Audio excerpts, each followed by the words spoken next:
अगर rectal cancer का doubt हो तो हम किस तरह से उसे टेस्ट करते हैं या किस तरह से उसे पता करते हैं। सो बेसिकली सिम्टम्स देखते हुए डॉक्टर आपका जब ओपीडी में चेकअप करते हैं तब मोशन की जगह पर उंगली लगाकर या एक प्रोक्टोस्कोप लगाकर देखते हैं कि मोशन की जगह में कहीं कोई गांठ उंगली को लग रही है क्या, इसे हम डिजिटल रेक्टल एग्जामिनेशन कहते हैं। अगर इसमें कहीं कोई गांठ लगती है या हल्का फुल्का टच होता है गांठ, तो फिर डॉक्टर आपको कोलोनोस्कोपी या सिग्मोइडोस्कोपी का एडवाइस देते हैं।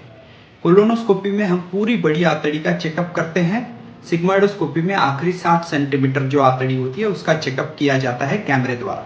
इसमें हमें अगर गांठ दिखती है तो हम वहां से बायोप्सी लेते हैं, यानी गांठ में से टुकड़ा निकालते हैं और वो बायोप्सी पे हम प्रूव करते हैं कि ये गांठ जो है ये कैंसर की है या नहीं।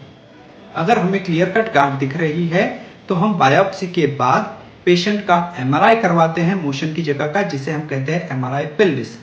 साथ ही साथ पेशेंट के पेट का और चेस्ट का सीटी स्कैन होता है, जिसे हम कहते हैं CT scan chest with abdomen. इससे हमें यह पता चलता है कि गांठ जो है वो सिर्फ और सिर्फ रेक्टम तक सीमित है या ऑलरेडी शरीर में कहीं फैल चुके हैं। अगर ये रेक्टम तक सीमित है तो एमआरआई पेल्विस हमें ये दर्शाता है कि रेक्टम में ये कितने डेप्थ में जा चुकी है और रेक्टम के आसपास कोई लिम्फ नोड है क्या। ये सारी चीजें हमें ये डिटरमाइन करने के लिए जरूरी होती है कि पेशेंट का जो ट्रीटमेंट है ये डायरेक्ट सर्जरी से होगा या पेशेंट को कीमोथेरेपी या लाइट का ट्रीटमेंट लगेगा या पेशेंट सर्जरी योग्य नहीं है, ऑलरेडी कहीं फैल चुका है। अगर एमआरआई में डिसीज सिर्फ रेक्टम तक ही सीमित दिखता है और बहुत अर्ली बीमारी पकड़ी जाती है तो हम डायरेक्ट ऑपरेशन एडवाइस करते हैं। अगर रेक्टम तक सीमित है लेकिन थोड़ा बड़ा बीमारी है, बल्कि डिसीज है, आजू बाजू में लिम्फ नोड है और शरीर में कहीं फैला हुआ नहीं है, तो इस तरह के पेशेंट्स में हम पहले ट्यूमर को लाइट का ट्रीटमेंट, जिसको हम रेडिएशन कहते हैं, साथ में chemotherapy neo adjuvant chemo radiation देते हैं, जिससे ट्यूमर का साइज थोड़ा कम होता है और उसके बाद सर्जरी एडवाइस करते हैं।